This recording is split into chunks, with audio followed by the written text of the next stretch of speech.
எல்லா వేళల్లో ప్రభువా నీ ఉన్నావు నాయనా, నీకు స్తోత్రం. మన ప్రార్థనలో ఉండాలి. ప్రభువా నాతో ఉన్నావు నాయనా, నీకు స్తోత్రం. నీవు నాతో ఉన్నావు ప్రభువా, నీకు స్తోత్రం. నీకు స్తోత్రం.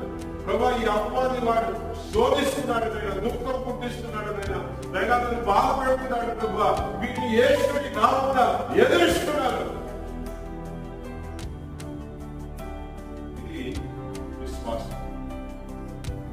పౌలు ఫిలిప్పీ పత్రికలో అదే అంటాడు. కృతజ్ఞతలు చెప్పండి. ఆయన ఉన్నాడు అనే విశ్వాసం కలిగిన వారు ఆయనకి కృతజ్ఞతలు చెప్పండి. ఉదాహరణకి కృతజ్ఞతలు చెప్పి తర్వాత నీ వెనుక ఏంటో, నీవు ఏ విషయంలో నువ్వు బాధపడుతున్నావు నీవు ఆయనకి చెప్పు. ముందేం చెప్పాలి? నీ వెనుక నువ్వు చెప్పే ముందు ఏం చేయాలి? ఆయన ఉన్నాడని కృతజ్ఞతలు చెప్పండి. హల్లెలూయా.